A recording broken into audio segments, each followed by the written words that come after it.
Bismillahirrahmanirrahim. Assalamualaikum warahmatullahi wabarakatuh. Alhamdulillahi wassalatu wassalamu ala rasulillah wa ala alihi wa ashabihi wa man tabi'ahum bi ihsanin ila yaumidin, amma ba'du. Fa inna asdaqal hadithi kitabullah wa khairal hadi Muhammadin sallallahu alaihi wasallam wa syarrul umuri muhdatsatuha fa inna kulla muhdatsatin bid'ah. Ikhwani fiddin wa akhwati fillah, azanallahu wa iyyakum. Alhamdulillah, pada kesempatan sore hari yang berbahagia ini sudah sepantasnya kita bersyukur atas kehadirat Allah Subhanahu wa taala, dan dengan nikmat dan rahmatnya, dengan kasih sayangnya kita masih berjumpa dalam keadaan sehat walafiat di tempat yang insyaallah selalu mendapat keberkahan dari Allah Subhanahu wa taala, di Mushola Rumah Sakit Air Bunda Kota Lubuk Linggau, dalam rangka untuk mengamalkan hadis dari Nabi Muhammad sallallahu alaihi wasallam. Talabul ilmi faridatun ala kulli muslim. Menuntut ilmu itu hukumnya wajib bagi setiap muslim dan muslimah. Dan perlu kita ulangi, perlu kita murojaah bahwasanya belajar ilmu agama itu merupakan jalan tercepat kita untuk menuju surganya Allah Subhanahu wa taala. Belajar ilmu agama itu merupakan jalan tol menuju surganya Allah Subhanahu wa taala.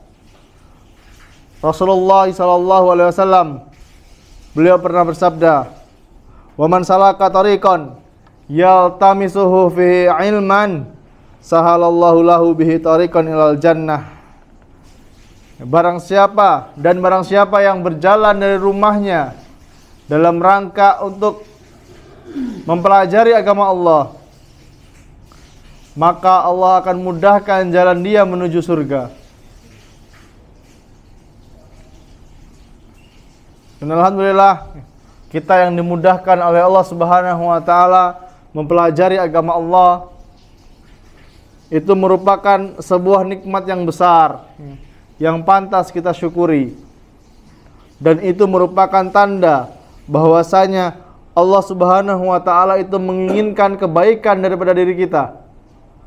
Rasulullah sallallahu alaihi wasallam bersabda, "Man yuridillahu bihi khairan yufaqihu fiddin." Barang siapa yang Allah inginkan kebaikan darinya, yufaqihu fiddin, maka Allah akan pahamkan dia dengan ilmu agama.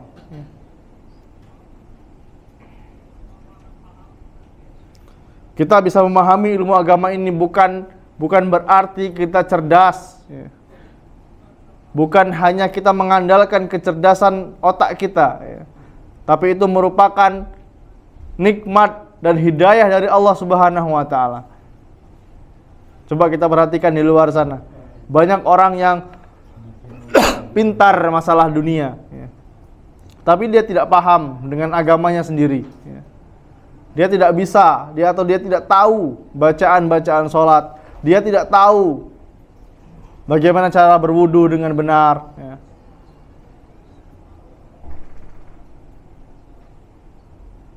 Dan itu merupakan tanda bahwasanya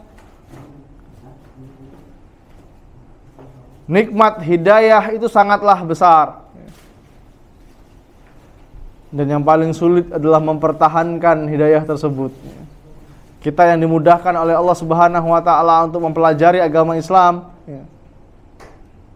maka kita harus bersemangat, harus istiqomah di atas agama Allah Subhanahu wa taala.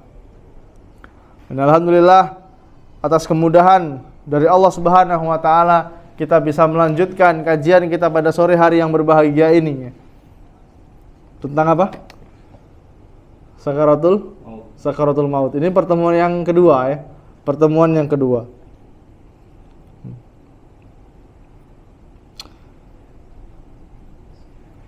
Jadi kematian itu, ikhwah, kematian itu bukan akhir dari segalanya. Kematian itu bukan akhir segalanya. Banyak orang-orang atau bahkan kaum muslimin Yang ketika dia berputus asa, dia melakukan tindakan yang sangat keji, yaitu membunuh diri. Dia kira dengan bunuh diri itu selesai. Ya selesai masalah di dunia. Tapi di akhirat, siksa yang pedih akan menanti dia. Kematian itu awal dari segalanya, ya. Kematian itu awal dari segalanya, awal dari kehidupan. Kita ini hidup di dunia ini cuma berapa lama sih? Seperti yang Rasulullah SAW kabarkan, umatnya itu hanya 60 sampai 63 tahun. Sedikit yang lebih dari itu. Setelah mati kemana? Ya kita akan dimintai pertanggungjawaban.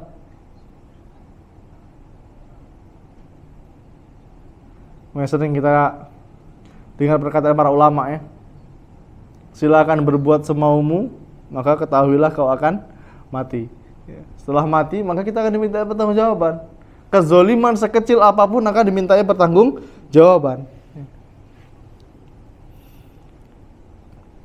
Dan kematian, ikhwani fiddin rahimani wa rahimakumullah, kematian itu akan menghadang setiap manusia. Setiap kita pasti akan mengalami kematian, tapi kita belum tahu kapan. Dan proses awalnya adalah dengan tercabutnya nyawa manusia. Dan itu adalah momen yang sangat-sangat menegangkan. Momen atau detik-detik yang sangat menegangkan dan menyakitkan. Mungkin teman-teman yang bekerja di rumah sakit, ya, apalagi di IGD. Kemarin berapa hari yang lalu saya di IGD, lihat pasien jantung, Dok. Dan pasien jantung itu kayak nyawanya itu kayak mau lepas. Tapi setelah berapa jam saya tanya sama teman-teman di sana, gimana pasien tadi, meninggal nggak? Nggak, saat itu. Alhamdulillah, ya, masih Allah beri kesempatan untuk bertobat. Tapi masuk ruang ICU katanya nggak sadar. Ya, ini kita melihat seperti itu, kita melihat di depan mata kita sendiri. Itu sangat menakutkan, ya. Apalagi penyakit jantung. Ya. Padahal dia belum mati. Allah alam kalau sekarang masih hidup apa enggak. Kalau berapa hari yang lalu jantung nyawanya ini kayak udah mau lepas. Dan kita yang menyaksikan itu sangat mengerikan nih, ya. Dan itu semua pasti akan terjadi. Kematian itu kita semua pasti akan mengalami. Nah, peristiwa itulah yang disebut dengan sakaratul maut. Proses dicabutnya nyawa dari tubuh. Ibnu Abi Dunya rahimahullahu taala, ya, beliau meriwayatkan dari Syaddad bin Aus radhiyallahu an, seorang sahabat Nabi Muhammad sallallahu alaihi wasallam. Ya, dia berkata, ini perkataan Syaddad, ya, bin Aus radhiyallahu an. Kematian adalah kengerian yang paling dahsyat di dunia dan akhirat. Ya, kematian adalah kengerian yang paling dahsyat di dunia dan akhirat bagi orang yang beriman. Bagi orang yang beriman. Kematian lebih menyakitkan dari goresan gergaji. Kematian lebih menyakitkan dari goresan gergaji, sayatan gunting, panasnya air mendidih. Seandainya mayat yang dibangkitkan, ya, dan dia bisa menceritakan kepada penduduk dunia tentang sakitnya kematian, ya, pasti penghuni dunia tidak akan nyaman dengan hidupnya dan tidak akan nyenyak dalam tidurnya. Ini kalau penghuni kubur itu dibangkitkan dan bisa menceritakan. Ya mungkin sekarang, ikhwah, saat ini, ya, kematian atau proses sakaratul maut atau kehidupan setelah kematian, ya, itu hanya cerita. Ya. Orang, sebagian orang menganggapnya dongeng. Ya. Tapi ingat, ikhwah, suatu hari nanti, ya, dunia ini yang tinggal cerita. Dunia ini yang tinggal cerita. Banyak dalil yang menegaskan, ya, tentang terjadinya proses sakaratul maut.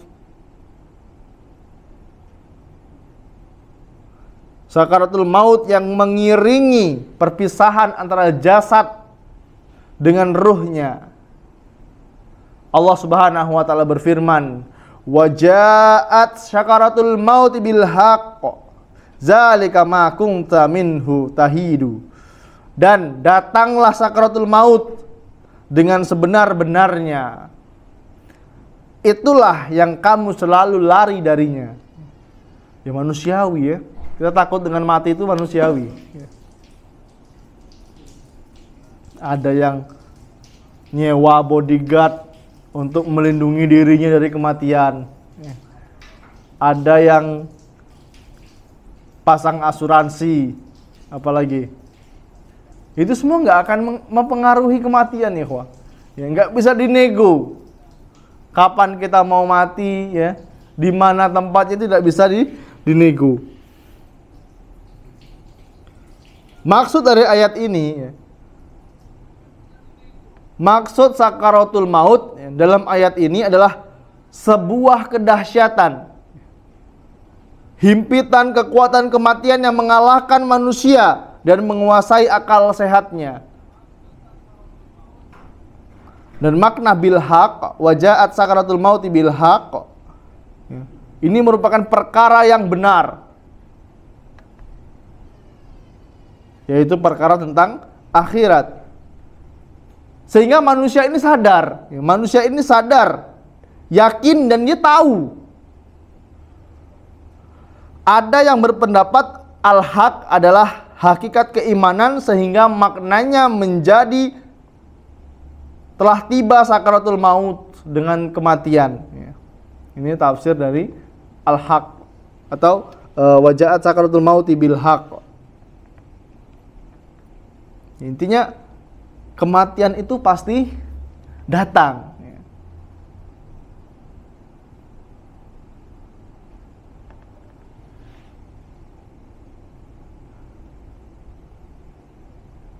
Dan jangan bermudah-mudahan. Kita ini sudah siap apa belum menghadapi kematian? Seperti para, ya, ada saudara-saudara kita yang masih merokok, ya. Kita nasihatin untuk berhenti merokok. Apa jawabnya? Merokok tidak merokok mati. Lebih baik merokok sampai mati, gitu. Ya betul, ya.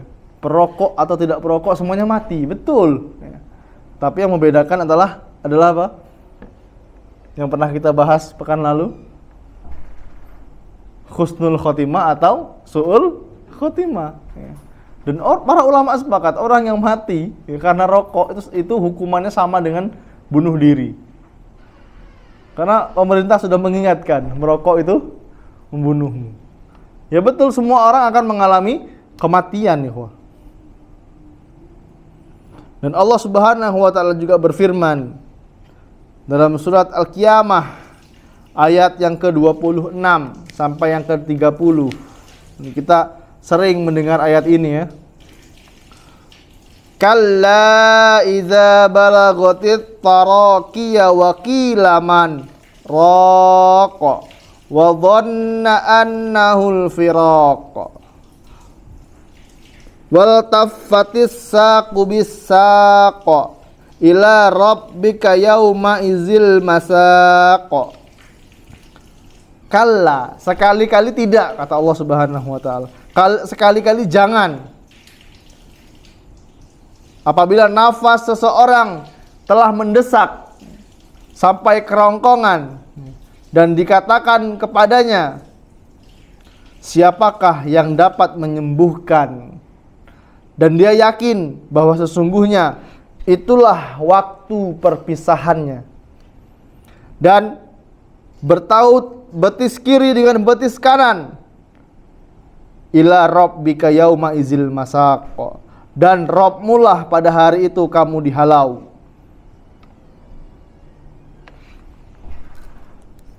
Bismillah.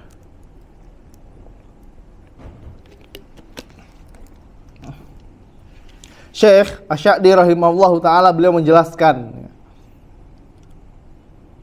Allah Subhanahu wa ta'ala mengingatkan hambanya dengan keadaan yang akan mencabut nyawanya, bahwa ketika ruh sampai taroki atau tulang-tulang yang meliputi ujung leher, atau apa ini? Tulang apa ini? Kerongkongan ya.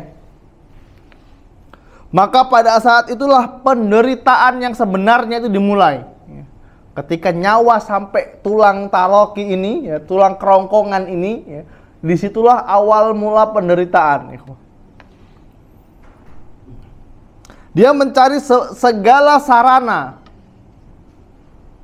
yang dia anggap menyembuhkan kesembuhan atau kenyamanan. Karena itulah Allah Subhanahu wa taala berfirman, dan katakanlah kepadanya, siapa yang mampu menyembuhkan? Allah bertanya bukan berarti Allah tidak tahu, tapi untuk menguji kita. Artinya apa? Siapa yang akan meruqyah dari kata ruqyah? Pasalnya ya, karenanya mereka telah kehilangan segala terapi umum yang mereka pikirkan. Sehingga mereka bergantung sekali kepada Allah Subhanahu wa taala.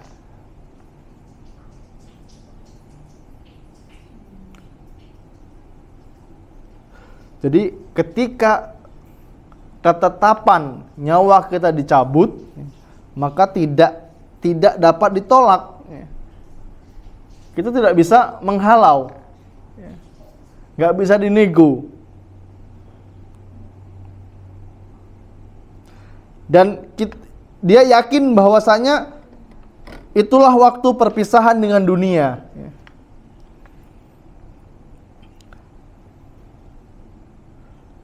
Dan bertaut betis kiri dengan betis kanan, ya, maksudnya kesengsaraan jadi satu dan berkumpul. Semua kesengsaraan itu waktunya berkumpul.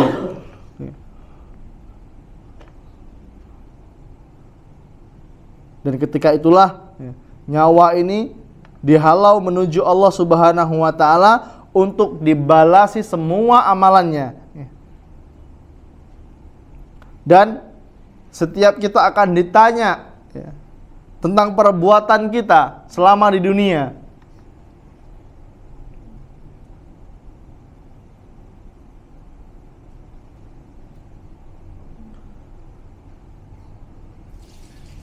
Akan tetapi ikhwah, orang yang menentang Allah Subhanahu wa taala, orang yang tidak mendapatkan manfaat dari ayat-ayat yang telah Allah Subhanahu wa taala turunkan, ya, senantiasa dia akan sengsara, ya, di akhirat, ya, karena kekufuran dan penentangannya terhadap firman Allah Subhanahu wa taala. Jadi semua akan mengalami sakaratul maut. Tergantung kita sudah mempersiapkan bekalnya atau belum, ikhwah. Makanya kita dianjurkan memperbagus amalan solih kita, karena itu adalah bekal kita, amalan solih. Bukan memperbanyak amalan, bukan ya. Banyak, tapi kalau nggak sesuai dengan Al-Quran dan Sunnah, buat apa? Sedikit, tapi sesuai dengan Al-Quran dan Sunnah, dan itu continue dilakukan. Misalnya apa? Bersedekah. Bersedekah di saat lapang ataupun sempit. Setiap hari. Nggak bisa 5.000 ya 2.000, nggak bisa 2.000 ya 1.000 lah. Bersedekah. Kalau nggak bisa, ini gimana, Ustaz? Nggak punya sama sekali yang untuk bersedekah. Masih banyak, ikhwah, caranya untuk bersedekah. Caranya dengan apa? Tersenyum. Apalagi untuk laki-laki. Gigi kita ini bukan aurat, Pak. Gigi itu bukan aurat. Tabassumuka fi wajhika akhika shadaqah. Senyummu di hadapan saudaramu itu adalah sedekah. Dan ini merupakan amal solih. Amal solih.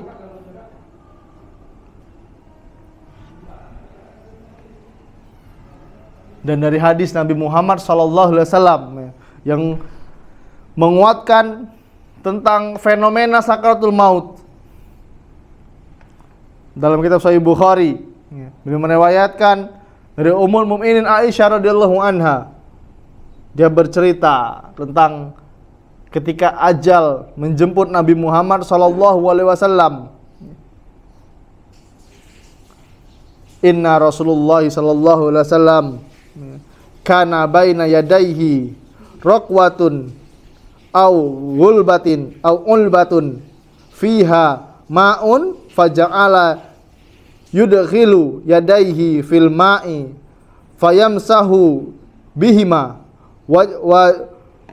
wajhahu fayaqulu la ilaha illallah inna lil mauti sakarat thumma nasaba yadahu faja'ala yaqul fi akhrajihil Bukharika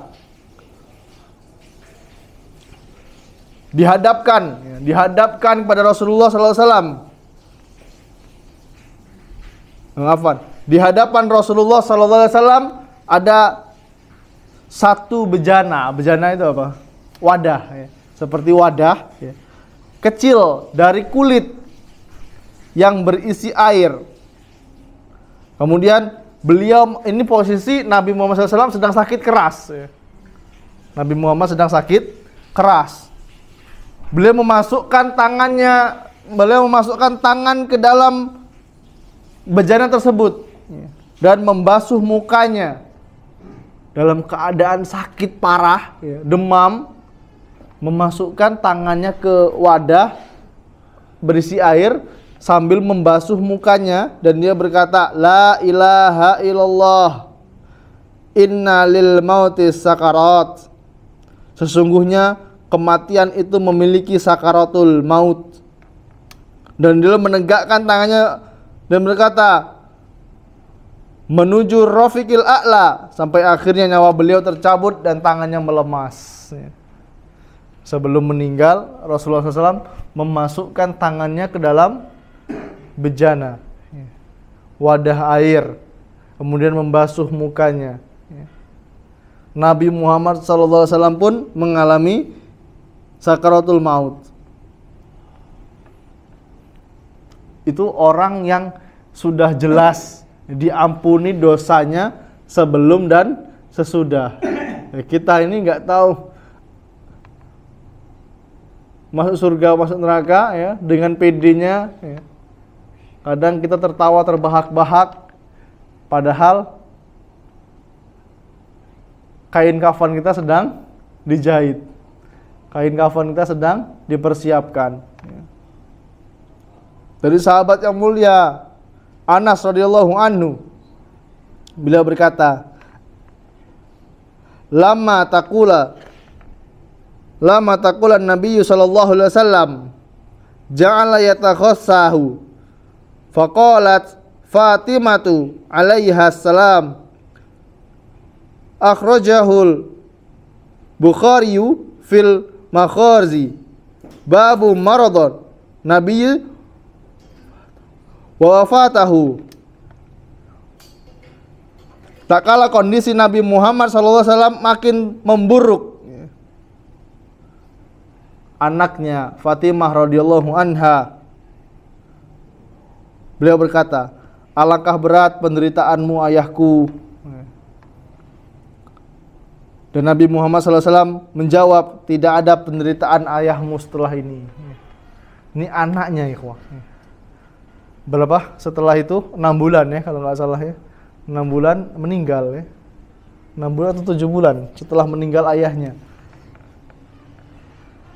Fatimah radhiyallahu an mendampingi ayahnya sedang sakaratul maut. Dia kasihan, ya, sedih melihat ayahnya sedang mengalami sakaratul maut. Wahai ayah, sungguh besar penderitaanmu, ya, alangkah berat penderitaanmu, wahai ayahku. Dan Nabi Muhammad SAW menjawab, setelah ini tidak ada penderitaan atas ayahmu. Ini Nabi, wah, bukan kita. Ya. Ini seorang Nabi. Nabi sudah diperlihatkan tempatnya di surga. Karena Nabi adalah Nabi dan Rasul adalah orang yang paling keras ujiannya, ya. Ujian hidupnya. Jadi sebesar apapun masalah kita, ya, jangan merasa diri kita ini orang yang paling besar masalahnya. Ya. Nggak ada apa-apa yang tidak sebanding dengan Nabi Muhammad SAW. Ya. Belum lahir bapaknya meninggal, umur 2 tahun maknya meninggal, ya. Umur 6 tahun pamannya meninggal, umur 8 tahun kakeknya meninggal, ya. Kemudian terus diasuh pamannya sampai pamannya meninggal, nggak punya siapa-siapa lagi, ya. Dibenci sama masyarakatnya, lagi sholat, lagi ruku, ditaruh atasnya kotoran unta atau apa, isi perut unta. Ini Nabi berdakwah, dilempar batu oleh anak-anak kecil sampai kakinya terluka. Nabi juga ikut perang sampai besi menembus pipinya, mendakwahkan agama Islam. Kita baru dapat kajian nih, baru dapat satu hadis, balighoani walau ayah, sampaikan dariku walaupun satu ayat. Wah, ini harus berdakwah ini. Baru berdakwah di keluarganya, di kampungnya, langsung cerita sama ustadznya, Ustadz, dakwah di kampung saya sangat berat Ustadz. Saya dikatain teroris, saya dikatain wahabi, saya dikatain aliran sesat. Ini belum sebanding, wah. Belum sebanding dengan perjuangan Rasulullah SAW dan para sahabatnya. Ya. Apalagi para sahabat yang sabiquna awalun. Seperti siapa? Abu Bakar As-Siddiq radhiyallahu anhu. Kenapa disebut As-Siddiq? Karena beliau yang pertama kali mempercayai Nabi Muhammad SAW. Antum bayangkan, lagi duduk-duduk kayak gini, ada orang datang, tadi malam aku ke Masjidil Aqsa loh, ke Palestina loh. Padahal kemarin sama kita. Kira-kira percaya nggak antum? Ini nggak ada yang percaya kecuali siapa? Sahabat yang mulia Abu Bakar As-Siddiq. Sampai ada beberapa ikhwah,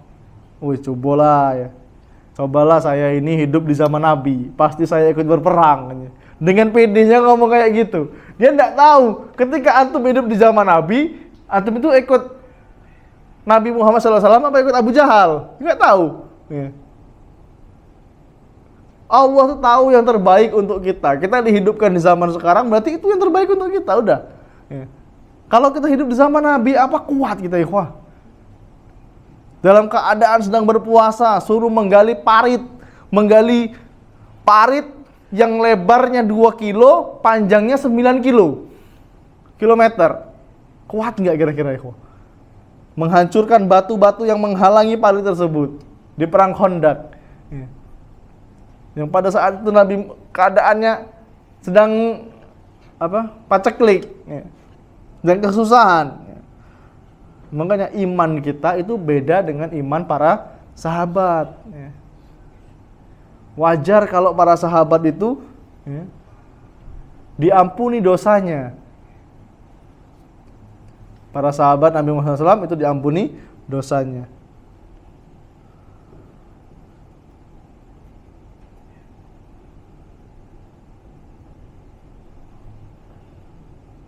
Dan ada kabar gembira, ikhwah.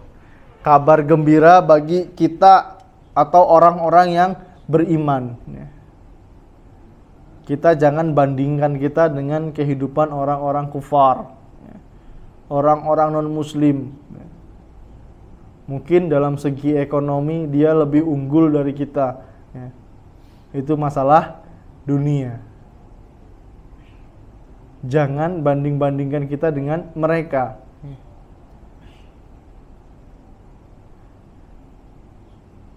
Kenapa ada kabar gembira ya? Orang yang beriman, ruhnya akan lepas dengan mudah.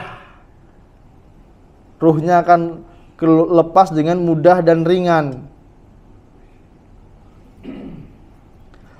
Dan malaikat akan mendatangi orang yang beriman. Malaikat akan mendatangi orang yang beriman untuk mengambil nyawanya dengan kesan yang baik dan menggembirakan.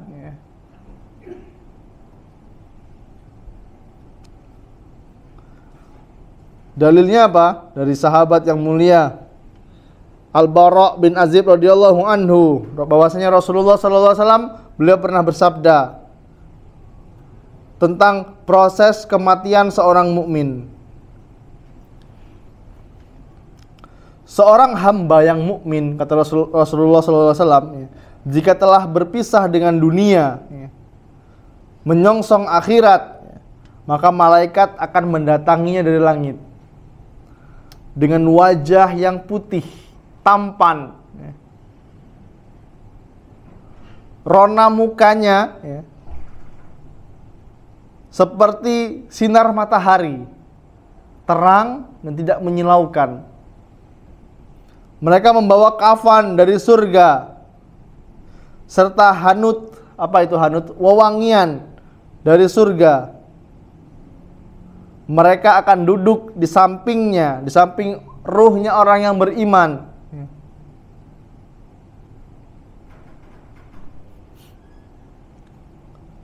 Mereka akan duduk di sampingnya orang yang beriman, dalam keadaan lapang, tidak sempit, seluas mata memandang. Dan malaikat maut hadir dan duduk di dekat kepalanya, sembari dia berkata, "Wahai jiwa-jiwa yang baik." Dalam riwayat lain, jiwa yang tenang, keluarlah menuju ampunan Rabb-mu.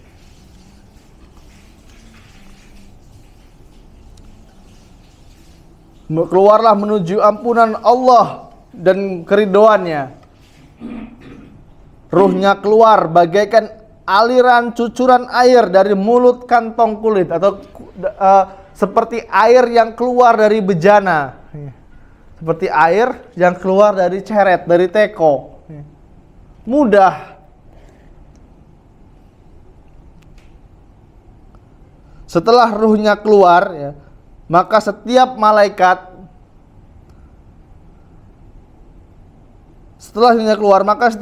maut akan mengambilnya. Jika telah diambil, para malaikat lainnya tidak membiarkannya di tangannya. Dan malaikat akan meletakkan ruh tersebut di atas kain kafan dan wewangian. Dari jenazah tersebut keluarlah semerbak aroma misk terwangi, aroma terwangi yang ada di dunia. Ini ruh kita yang tinggal di dunia itu tidak ada yang bisa melihat, ikhwah.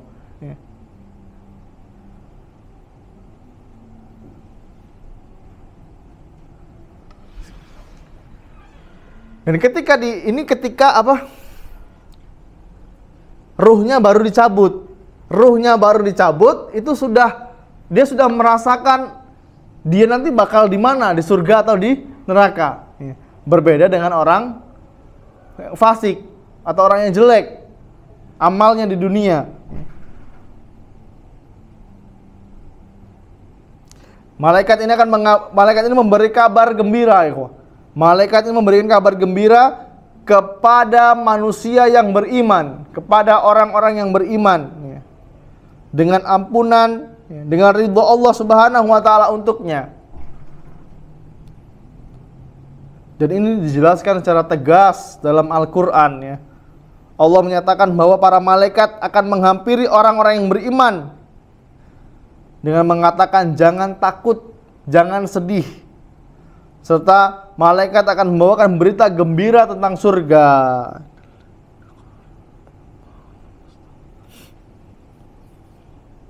Allah Subhanahu wa taala berfirman, "Innal ladzina qalu rabbunallah tsumma istaqamu." Sesungguhnya orang-orang yang berkata, Rabb kami adalah Allah. Kemudian mereka beristiqomah.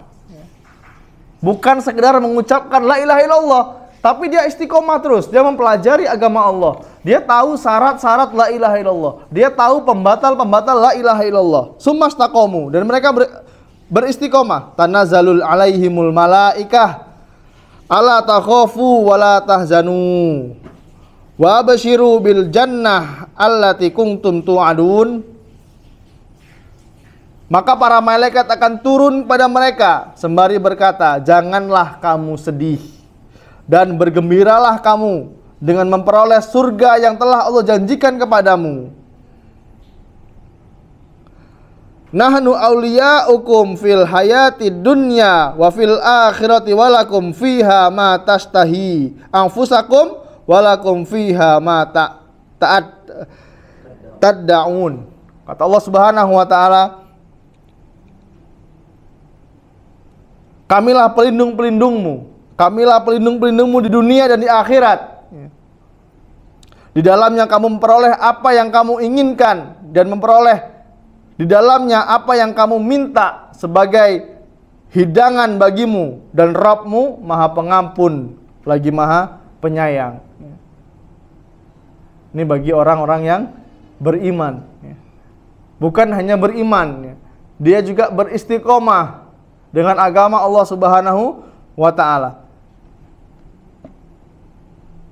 Dia tidak khawatir, karena dia sadar dunia ini hanya tempat mampir, tempat singgah. Hidup yang sebenarnya itu, tempat istirahat yang sebenarnya itu di surganya Allah Subhanahu wa ta'ala. Ibnu Katsir dalam tafsirnya dia menegaskan, sesungguhnya orang-orang yang ikhlas dalam amalannya untuk Allah Subhanahu wa ta'ala dan mengamalkan ketaatannya berdasarkan syariat Allah, pasti para malaikat akan menghampiri mereka tak kala kematian menyongsong mereka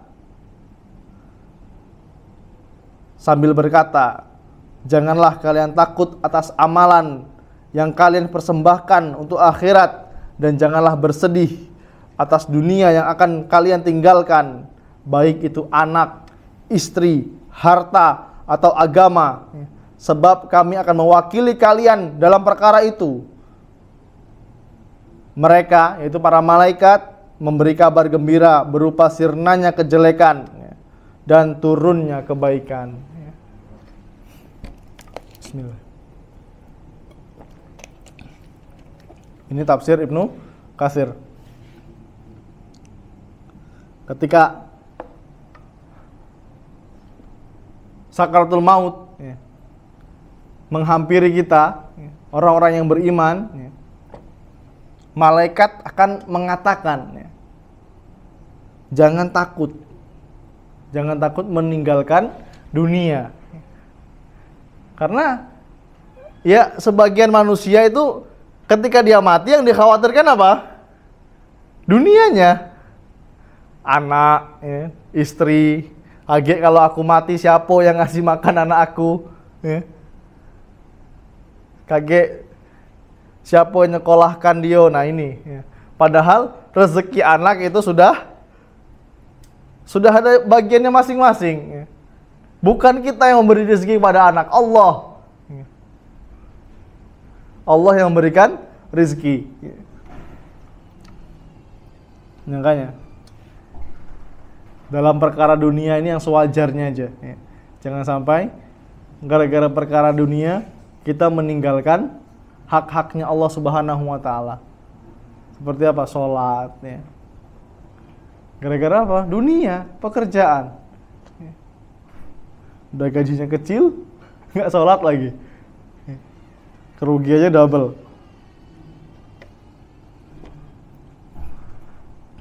Dalam ayat ini Ibnu Katsir beliau membawakan perkataan Zaid bin Aslam. Kabar gembira akan terjadi pada saat kematian di alam kubur dan pada hari kebangkitan. Dan Ibnu Katsir mengomentarinya. Tafsiran ini menghimpun seluruh tafsiran sebuah tafsiran yang bagus, dan memang ya ini kenyataannya. Ketika mati, ketika sakaratul maut, malaikat akan menghampiri.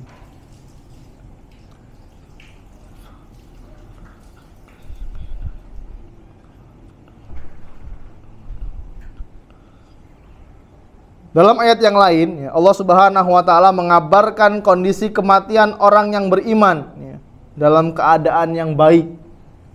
Allah Subhanahu wa Ta'ala berfirman dalam surah An-Nahl ayat 32, alladzina tatawaffahumul malaikah thayyibina yaquluna salamun alaikum udkhulul jannah bima kuntum ta'malun. Orang-orang yang telah diwafatkan dalam keadaan baik oleh para malaikat dengan mengatakan kepada mereka, salamun alaikum, keselamatan, kesejahteraan bagimu. Masuklah, udkhulul jannah, masuklah kalian ke dalam surga disebabkan apa yang telah kamu kerjakan.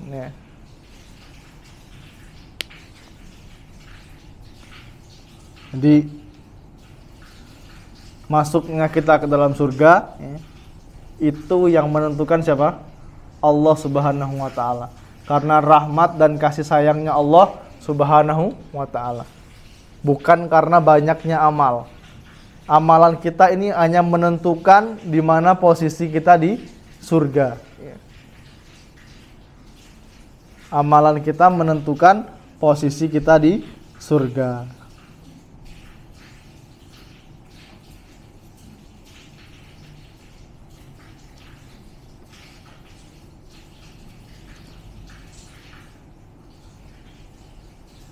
Para ulama mengatakan dalam ayat ini Allah Subhanahu wa Ta'ala menyebutkan bahwa orang yang bertakwa, orang yang mengerjakan apa yang Allah Subhanahu wa Ta'ala perintahkan, dan menjauhi apa yang Allah Subhanahu wa Ta'ala larang, dan berusaha melaksanakan dengan sekuat tenaganya perintah Allah Subhanahu wa Ta'ala, dan dia berusaha untuk menjauhi semua apa yang Allah larang, dia akan diwafatkan para malaikat itu, para malaikat dengan mencabut nyawa-nyawa mereka dalam keadaan thayyibin, dalam keadaan yang baik. Maksudnya dalam keadaan yang baik apa? Bersih dari syirik. Kalau kita sudah bersih dari syirik, tidak pernah melakukan kesyirikan sekalipun, ya kita aman insya Allah.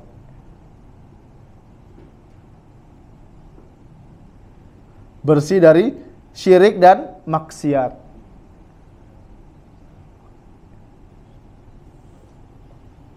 Dan malaikat akan memberikan kabar gembira berupa surga bagi orang apa tadi yang bertakwa. Takwa ini gampang-gampang susah ya. Mengerjakan apa yang Allah perintahkan dan menjauhi apa yang Allah larang. Perintah Allah Subhanahu wa Ta'ala itu bukan hanya sekedar sholat, bukan hanya sekedar zakat, bukan sekedar puasa, banyak ya. Tentang riba, ini termasuk perkara-perkara yang Allah larang.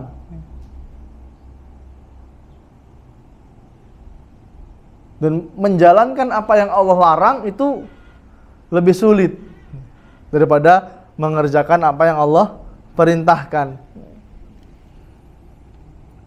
Kita harus melawan hawa nafsu kita. Banyak pertanyaan ikhwah. Kenapa Nabi Muhammad SAW, orang yang sudah pasti Allah ampuni dosanya, tapi beliau masih mengalami atau menderita saat sakaratul maut? Karena dalam kondisi ini, proses pencabutan nyawa seorang mukmin mudah dan ringan. Namun kadang-kadang penderitaan sakaratul maut juga dialami oleh sebagian orang solih. Tujuannya apa? Untuk menghapuskan dosa-dosanya. Untuk menghapuskan dosa-dosa dan mengangkat derajatnya nanti di akhirat. Ini tujuannya sakaratul maut yang sakit ya, buat orang-orang yang solih. Ada ikhwah yang kelihatannya solih ya.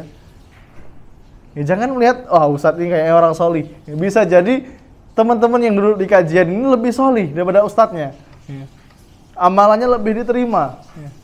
Lebih ikhlas menjaga amalannya. Ya. Tapi ketika meninggal, kok mengalami sakit. Ya.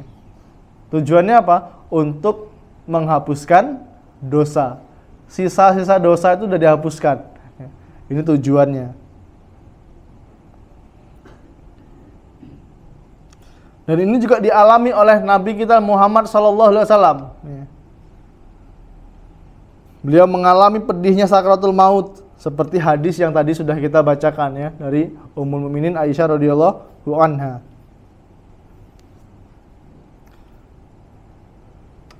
Ibnu Hajar rahimallahu taala beliau mengatakannya, hadis tentang sakaratul maut yang dialami oleh Nabi Muhammad SAW ya,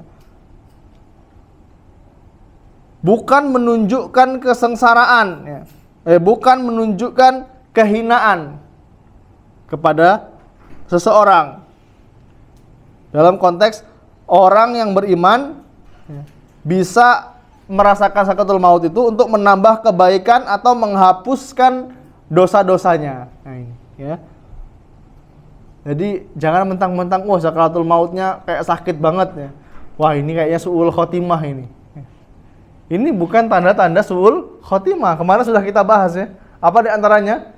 Su'ul khotimah, husnul khotimah? Berkeringat keningnya. Ya. Dan dia mengucapkan la ilaha illallah. Kalau pacuannya, wah sakaratul maut ini berarti bukan orang solih ini. Ya. Nabi Muhammad SAW, beliau merasakan sakit. Ya. Beliau merasakan sakit.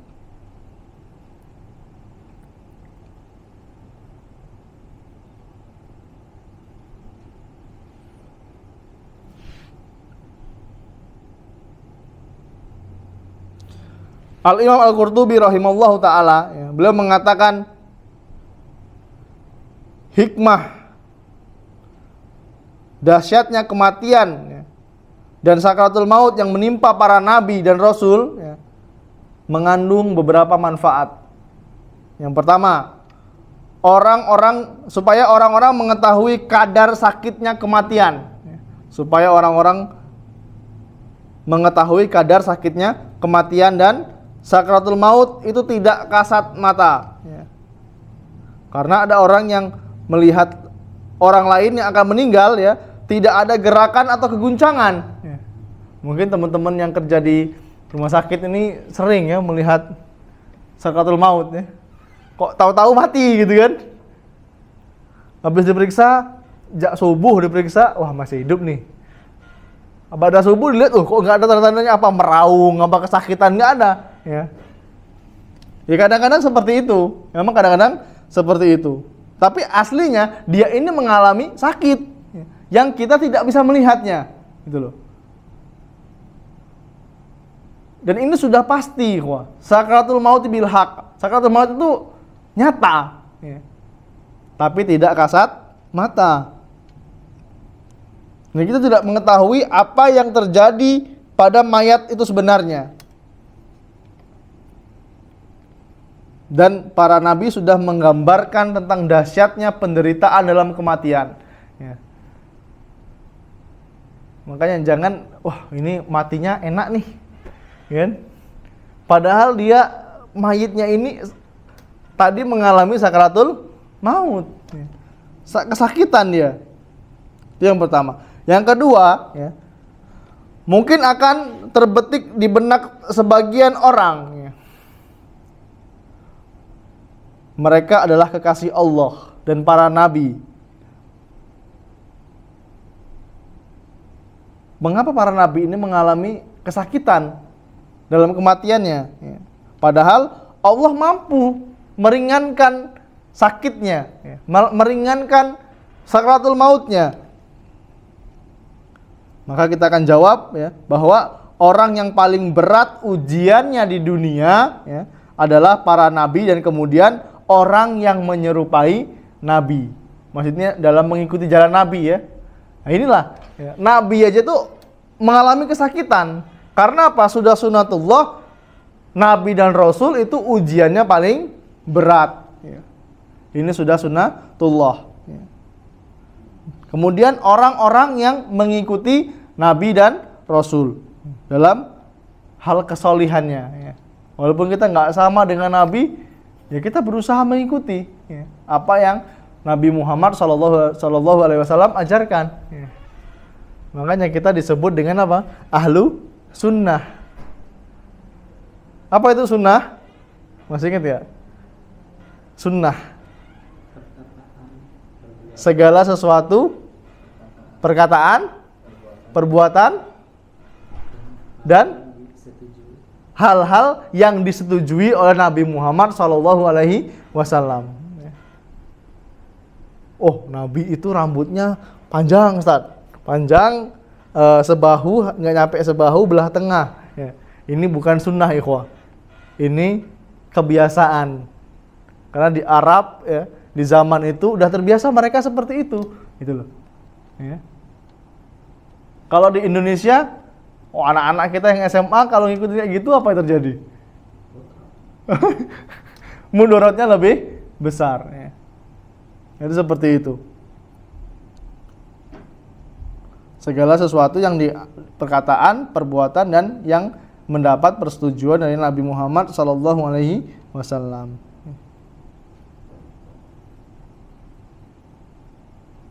Dan yang terakhir ya, kabar buruknya bagi orang-orang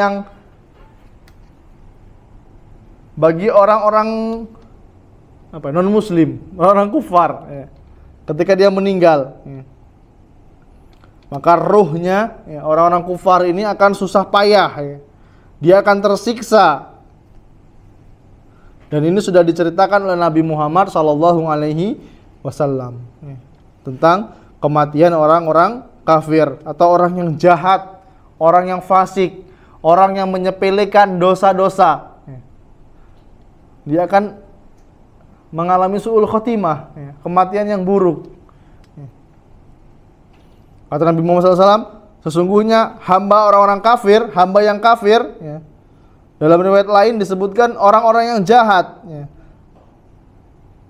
jika akan berpisah dengan dunia dan menyongsong akhirat, maka malaikat-malaikat yang kasar akan datang dari langit dengan wajah yang buruk, dengan membawa kain kasar dari neraka. Mereka akan duduk di sepanjang matanya, di sepanjang mata memandangnya. Jadi di tempat yang luas, malaikat akan duduk di hadapannya. Kemudian malaikat maut akan hadir dan duduk di atas kepalanya sambil berkata, "Wahai jiwa yang keji, keluarlah menuju kemurkaan Allah dan kemarahannya." Maka dia akan mencabut ruhnya layaknya mencabut safud atau penggerek yang banyak mata besinya dan dari bulu wol yang basah. Para ulama menggambarkan seperti kayu yang ada kawatnya, kemudian ditarik keluar dari kerongkongan. Itu rasa paling ringan ya, buat orang-orang yang keji. Kelihatannya dia enak matinya ya, padahal aslinya dia mengalami sakit. Tadi sudah dijelaskan, sakratul maut itu tidak kasat mata. Kita pernah beberapa kali mendampingi keluarga yang sakratul maut ya. Ya, wallahu alam tentang amalannya selama di dunia. Yang jelas dia mengatakan dia ketakutan, ya ada yang ketakutan melihat kalau bahasa Jawanya ini bahasa Indonesianya nih ya kayak ketakutan lah intinya, kayak banyak orang katanya. Siapa itu dia ketakutan. Ya. Dia terheran-heran kok ramai banget ini siapa katanya. Dia menggunakan bahasa kami bahasa Jawa ya. Oh, setelah kita belajar ilmu agama ternyata oh benar ternyata ya. Dan itu kita nggak bisa melihat ya. Kita tidak bisa melihat. Yang jelas itu sesuatu yang gaib ya. Semoga Allah Subhanahu wa taala mengampuni dosa-dosa kita dan memasukkan kita ke dalam surganya Allah Subhanahu wa taala. Mungkin yang sedikit ini bisa bermanfaat. Kita akhiri dengan doa kafatul majelis. Subhanakallahumma wa bihamdika asyhadu alla ilaha illa anta astaghfiruka wa atubu ilaik. Assalamualaikum warahmatullahi wabarakatuh.